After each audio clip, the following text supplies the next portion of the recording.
Hi, it's Hal from Light, and I'm here with the Lightroom 4 beta released by the Adobe team earlier today. I want to spend just a few minutes talking about the new features and functionalities you might find in this test program, as well as some initial impressions of what those bring to our digital workflow. The first thing about the Lightroom 4 beta is just that. It's a beta program. Remember that this is a process that Adobe uses to get the software out there, a lot of different hardware, a lot of different software, multiple users across the world to see how it is that things go for Lightroom 4 in the real world. They're going to be taking feedback this entire time, so don't expect perfection when you launch Lightroom 4 beta. If you find something good, send that on to Adobe. Maybe someone else hasn't seen it before and they can make the program a little bit better. As a beta, Lightroom 4 doesn't give you any mechanism to import your Lightroom 3 catalogs, so you're going to have to bring everything in from scratch. When you do that, don't use your original source files. Everything that you've worked on before, keep those exactly where they are. Make some copies and then import the copies so you can use that to test out the program. That's a recommendation from me, but it's also coming straight from Adobe. They're not exactly sure how the program is going to work yet. They don't know exactly how the Lightroom 4 beta is going to translate to the release version. So anything that you're doing in the beta right now, use it just as a test. Don't expect to take everything you do here and translate that into the final release version. The first thing you'll probably notice in terms of features and functionality is looking up here into the identity plate. You're going to see that over in the module picker buttons there are a couple of new things. The first one you'll see is a map module. We'll use this map module as part of the initial stages of the digital workflow, primarily the organize or manage stage, and we can use this to locate our images. Not locate them on hard drive, but locate where in the world was that image shot. Now this is going to help us by reading GPS information that might be embedded in the metadata of the image itself, and we can also go through and assign a specific geolocation using that map module. To go into that any further is going to take just a little bit too much time, but I think a lot of you who are using GPS and finding some way to locate and geolocate your images are going to like to have this additional module. Right next to that you'll see another module, which is Book. Book is a module Adobe has partnered up with the company called Blurb, that's B-L-U-R-B, partnered with Blurb to give us a lot of different templates for very simple book publishing. Now, when I was looking at some of the stuff that Julian Cost did before, she said that was, to her, was the most exciting feature of Lightroom 4. To me, in my workflow, it isn't, but for those of you who would make books on a regular basis or ever wanted to, I'll tell you the book module is very, very simple to use. It is going to take a lot longer than we have here to talk about it, so we'll take a look at doing another discussion on that sometime here in the near future. When we look at the overall library module itself, you're not going to see that many changes. There are a few here and there. The biggest one that I found was that inside of collections you can now use stacks. A lot of folks, once they became dependent and loved stacks and loved collections, you couldn't mix and match them in Lightroom 3. You can now in Lightroom 4. That's a very cool thing. A couple of other changes within the library module, won't go into them here. Shifting over to the develop module. Now this is a place that you are going to see quite a few changes, and some of them, my initial impressions, some of them I like, a couple of them I'm not so certain yet. If you've been around any of my Lightroom discussions, whether they're online, in class, in the DVD, you know there are a few things that I really wanted in Lightroom 4's Develop module. They were probably my top 4 or 5 things that I wanted out of the program. Not to be a huge downer, but out of those 5 things that I wanted, I didn't get any of them in the Develop module. But I did get some other stuff though. The quick look version of this at this point for the Develop module, the biggest thing you're going to notice is Adobe has introduced, much like they did Process 2010 earlier, we now have Process 2012. And this is to be expected as technology increases and different programs and algorithms and demosaic and all sorts of cool stuff goes on as the technology moves forward. We have different processes to make sure that our images are going to be exactly what we want them to be, and we're given more control. Inside of Process 2012, you're going to find the biggest change inside the Develop module to the Basic tab. And I'm just going to hide my film strip as well here. Now over on the Basic tab, you're going to see that initially the treatment, color black and white, all of your white balance is all the same, but below that, once you get down into tone, things have changed quite a bit. Now I'm going to send this back over real quick into the Process 2010 just so you can see where things were before. Now when I go back to Process 2010, you'll notice that everything in the Develop module is just as you probably worked with Lightroom earlier today. You'll see that here. You'll also notice a small exclamation point that you have down in the lower right portion of the content area, just as we had when we made that transition into Lightroom 3. This is letting us know that we have the legacy functionality of exposure down through contrast inside of the tone area. Now remember, we used exposure primarily to set a white point, recovery to help recover any blown highlights, fill light to add a little additional tonality into the shadows, blacks to set a black point, brightness, much like a mid-tone brightness adjustment. Contrast did that. Swinging the big, heavy contrast axe to adjust contrast within the image.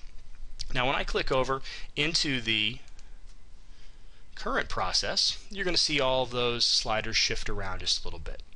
You'll see now we have exposure and contrast up at the top, and then highlights down through blacks. Highlights through blacks, those are going to correspond to new divisions that Adobe has assigned to the histogram. The histogram itself really hasn't changed much. Remember, it's just a graphical representation of all the tonality within the image. But as I mouse over the histogram, you are going to see that I now have blacks, which would be controlled by the black slider, shadows, exposure, and highlights. Okay? Exposure here, and whites all the way to the right. So a couple of new divisions here, each controlled by the different sliders. This is, I think, a pretty cool thing.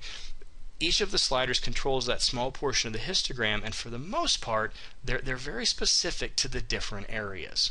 And I'll show that a little bit more here in just a moment. So when we look at this, what are all these new sliders doing for us? Because the terminology did switch quite a bit. Previously, Lightroom 3 and earlier, exposure, we use that to set a white point. Here, the exposure slider, if we look at what is affected inside of the histogram, you can see as I mouse over, you're getting a little bit different tonality up there in the background of the histogram. So it's all of this large area here right across the middle. The exposure slider, that is grabbing, in effect, midtones. So to me, this is very, very similar to what the brightness slider did back in Lightroom 3. Contrast slider, we know what that does. To the left, contrast is going to be reduced, the whole histogram slides together. Move all the way to the right, the contrast is going to be increased, and we see that represented here in the image. Down below exposure and contrast, highlights through blacks. The first thing I'd like you to notice is that all of the sliders move in both directions. And this is a neat thing because it makes them very common. If you would remember back in, just like you probably did earlier today, in Lightroom 3, if you move that recovery slider, you moved it to the right, which implies an increase, but in effect what you were doing was taking those highlights and sliding them darker. So it was a little counterintuitive when you were moving that slider around. Now with our highlights through blacks moving both left and right, it is common. To the left, takes everything down, tonal wise. To the right, everything comes up. How I might attack this workflow: white sets a white point, black sets a black. That's normally the place I start. So I would once again hold my Alt or Option, push up towards a white point, pulling it back just a little bit. I'd also set a little bit of a black point, just like I would before. My initial workflow steps, exposure and blacks. Now for me it is white and blacks. I would then go up potentially to highlights, shadows. Highlights is going to take those highlight areas. You can see them up here on the histogram. I could bring those highlights, if I want them darker, I bring the slider to the left. Notice what came out here in the upper portion. Actually brought back quite a bit of the blue as well as those upper clouds here on the image. If I take the highlights to the right, that's just going to take the highlights, really only the highlights, and make them brighter. As you start to play with this, you'll see that each of the sliders really does impact only a small portion of your histogram. Shadow slider. It is not a direct replacement for fill light, because now this shadows really does only impact this lower portion of the histogram that we find right here. So when I bring that shadow slider to the left, you're going to find that everything there in the shadows, and only the shadows, gets a little bit darker, just as you expect. Nice and intuitive. When I bring that shadow slider to the right, now they're going to come up only in the shadows area.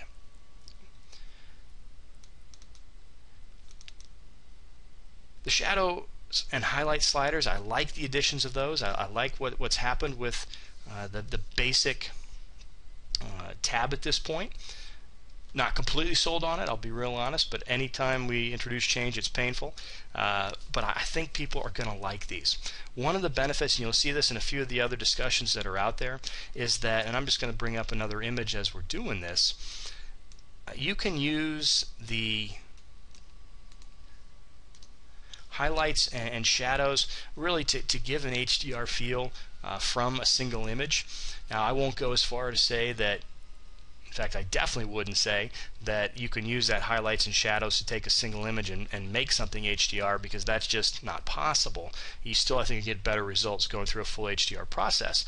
But if I take my highlights and I want to recover, if you will, those highlights, darkening them up just a little bit, I'll slide to the left. I can brighten my shadows off to the right. And I do get to some degree that HDR-esque feel by using just those two sliders, bringing my highlights and shadows, changing them around just a little bit. So there's a lot of interesting things that we have there inside of the basic tab. It's going to take a little bit of adjustment to get used to, but overall I think you're going to like where those are going. Does it introduce a huge workflow difference for us? Not really. A couple of different, we're going to have to start a different place because it's whites, not exposure, but all in all, it is, at this point, to me, not quite as intuitive, but that's because we've built a habit pattern over the last few years. As we change that, I think folks are really going to like this, and are going to like the intuitive nature of left and right in each of the sliders. There also was a change made to the clarity slider, such that you can really get a little bit more aggressive with that clarity slider without having quite as many destructive halos and artifacts within the image. I'm still not a huge fan of going much beyond 30 to 40, at least in my initial playing around with the program here, but over time I might soften up towards that, especially if I'm looking for a specific effect. If I'm looking to try and build potentially that HDR effect, I can introduce a higher level of clarity, and I can get something that, all in all, you know, it is pretty cool. So that's the basic tab. I'm sure we'll spend more time on that on tutorials, DVDs, in class, all sorts of fun stuff. Just as I thought before, and I'm a big believer, you do more to your image on the basic tab than just about any place else in the program. Other places you're going to find a difference in the Develop module, you'll notice that down in lens corrections you have a new remove chromatic aberration check box here. We've removed the aberration slider that used to be down here, and if I do enable those profile corrections, even if I just went to manual, you'll see that I have lost the ability to go in and modify the individual chromatic aberration sliders, even if I select one of the defringe options. So it's just slightly different. I've had limited success with just clicking on the remove chromatic aberration checkbox at this point. I'll let you know as I go a little bit further to see how that's working. Now, another change that they made to the Develop module is going to be within our local adjustments. Those are both the graduated filter as well as the adjustment brush. Now, for those, you'll see I'll just click on the graduated filter. A lot of different things have added, and when you initially click this, you might say, hey, that looks a lot like the basic tab, and it does. I think by design is that we now have the ability to go and do local adjustments for white balance as well as exposure. Exactly the same thing we had in the basic tab: exposure, contrast, highlight, shadows, we get that clarity in there as well. Saturation, just like we had before. Sharpness, we recognize that, but we also have local noise reduction and reduction in the moire patterns that you might find. The place that, I quite honestly don't find myself needing to remove too many moire patterns here and there, but the nice benefit of this noise reduction slider is, remember, when we increase tonality in the shadows, maybe by using our shadow slider inside of the basic tab or here inside of a local adjustment, we tend to shine a light on any noise that might be there or amplify some of that noise. So as I bring up the shadows, I could also reduce that noise. We know that's going to give us a slight softening effect. You just got to find that right level. Okay, how bright should it be? How much noise reduction? Balance between noise and softening in those shadows. So that's a pretty cool thing, allowing me to go in and make a few additional local adjustments. You'll find a couple of other small things different here inside the develop module, but for the most part, everything else is going to be very, very similar. As you're going through working this, remember that you always have access to that Process 2010. So if you want to use the legacy functionality, you're going to have that available just by going and changing the process. A couple different ways to do it. Easiest one, at least initially, remember you can go up to Settings, pick a specific process. Also, the process selection is going to be part of a preset, so if you like some of the older Process 2010 presets that you have and you want those exact effects, you can save Process 2010 in the preset now so you get your legacy functionality in the presets. Okay. Final portion of what will, really the final change that I want to talk to in the develop module is the soft proofing button that we see down here. I'm going to pick a different image, something that maybe has a few more saturated colors in it, just to show you the functionality of how that would work. And let's just pick something interesting here. Let's grab this little bee on a nice orange flower. One of the requested things for a lot of folks was soft proofing. I usually didn't use that inside of Lightroom or desire it in Lightroom because I do a majority of my output from Photoshop. Don't want to go into those reasons right now, but that was my personal workflow. If you find that you needed soft proofing inside of Lightroom, you now have it down here in the toolbar. You got soft proofing available. You can either click or you can use the keyboard shortcut S for soft proofing. So clicking onto soft proofing, the first thing you'll notice is that you get a proof condition. And I'll be honest, I had already changed something here. I'm going to take you back to the default. The default when you click proof preview is going to be the background is paper white. Now, I'm not a big fan of that because I like having the ability to go on, off, make the decision, what does my soft proof look like relative to the basic image. For my basic images, I use a nice medium gray as the background, as we see here when I turn off soft proof. So I want to keep everything the exact same. So I'm going to grab that nice 50% gray. Now as I toggle soft proofing on and off, they're going to be the same. If you ever want to change that, that is a right click into the content area and you can choose whatever you like. With the proof preview, we'll see that I get the proof preview in the upper right, and then I also have a couple of changes up here in and around the histogram. The first thing I'll see that should jump out at you is that I can create a proof copy. This might be very useful if you want to create a proof and then make some changes based on what you see in or out of Gamut. I'm not going to talk about all of why you might do that and all of the theory and all the stuff around it because it would just take a little bit too long. Now within the proof preview there are a couple of different conditions. We have a monitor condition which will show us the monitor gamut, and we also have a output or destination gamut warning, and this would then be representative of what we have selected via the profile. Right now it's strictly sRGB, but if I click in there I could load any profile that I have on my machine, whether it be just a basic profile or a specific output profile, in this case for a 5100 with glossy photo paper. So you can pick and choose whatever you like. I also can move back and forth between perceptual and relative colorimetric, rendering intense. That way I can choose which one I may want to use for a specific type of output. This is a real nice addition, I think, to Lightroom. A lot of folks are going to like having this soft proofing functionality. Now we'll go through and look at a lot more use of this as time goes by, but I think you're going to like it. And although I do most of my output someplace else, I think I will find some utility for the soft proofing here inside of Lightroom 4. Now there have been some slight modifications to the different output modules, but the one that you're going to find the biggest benefit is going to be that book module. It is relatively simple. I've played with it just a little bit. It is very, very easy to grab a series of images, perhaps from a collection or a smart collection, and take those to create a book.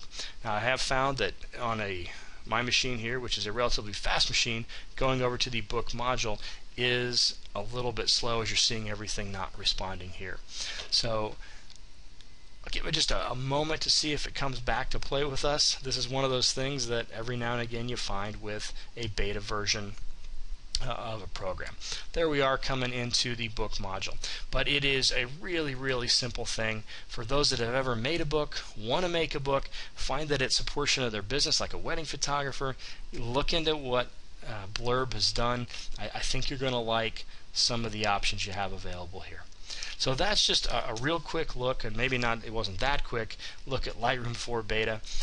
My initial impression, it's moving in the right direction. As I said earlier, out of the 5 and probably top 10 things that I wanted to have in Lightroom 4, unfortunately I got 0 of those. I like some of the changes that were made, but as of this point I'm still a little bit undecided, is what I'd like to say.